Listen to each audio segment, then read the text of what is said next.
So in Indonesia right now, there is a lot of conversation in the political spectrum in terms of the alleged effect that violent video games has on people. It's a conversation that's kind of as old as time itself at this point. We hear it a lot. We have heard it a lot in the past. The conversations can just kind of come up and then they can kind of fade away, and it's just kind of one of those things. But in Indonesia, this is being discussed so much so that it could actually really impact violent video games politically in the country, to the point where there could be maybe not an outright ban on them, at least not yet, but there could be some restrictions. That's kind of the word that has been thrown around. There could be restrictions on actual games like PUBG, and in fact, PUBG was mentioned by name by the Minister of State Secretariat in Indonesia. This is kind of like the chief of staff of the president of Indonesia. So we see right here, and I've linked this article in the description, it says, in Indonesia, a ban on several online games will be considered. PUBG is under threat. So it says the president of Indonesia has instructed the cabinet to consider blocking certain online games in the country, and this was reported by the state secretary Prasetyo Hadi during an interview with journalists. So again, it's not the president saying this, but it is pretty much the right-hand man to the president. So we see the president right here. He's been the president for about a year now, and then we see the state secretariat right here. This was the person that made the comments to the press. So this all comes from this YouTube video right here. It's about 6 minutes long. Now,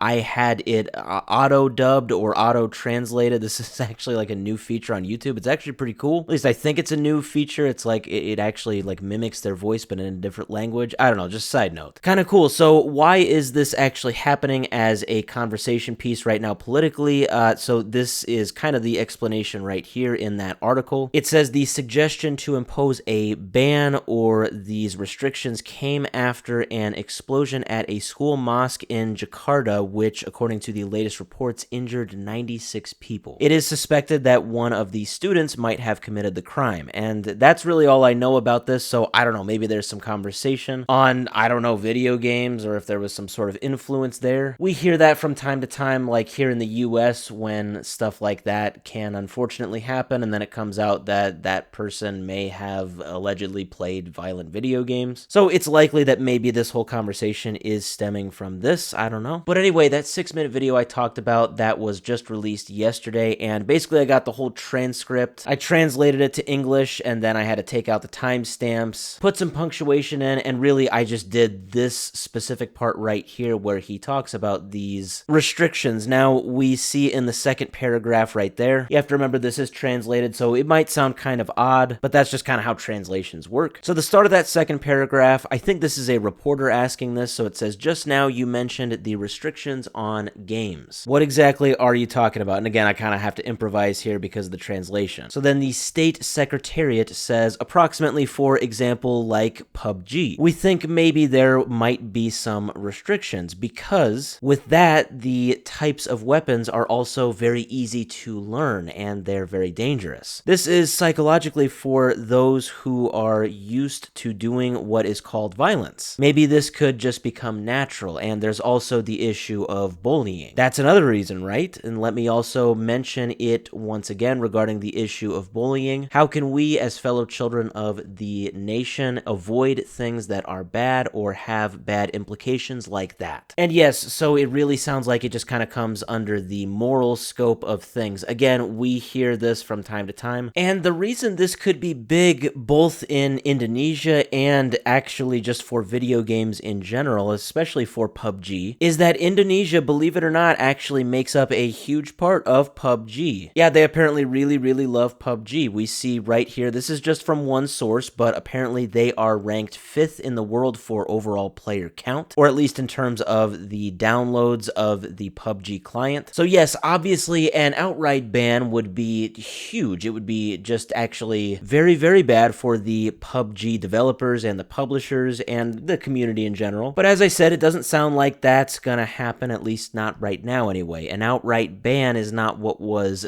said, but what was mentioned is, like I said, the word restrictions. And that word by itself is kind of vague, so we will see with time if this ends up happening. If we see some kind of big restriction on violent violent video games and specifically PUBG in Indonesia and, I don't know, maybe other countries?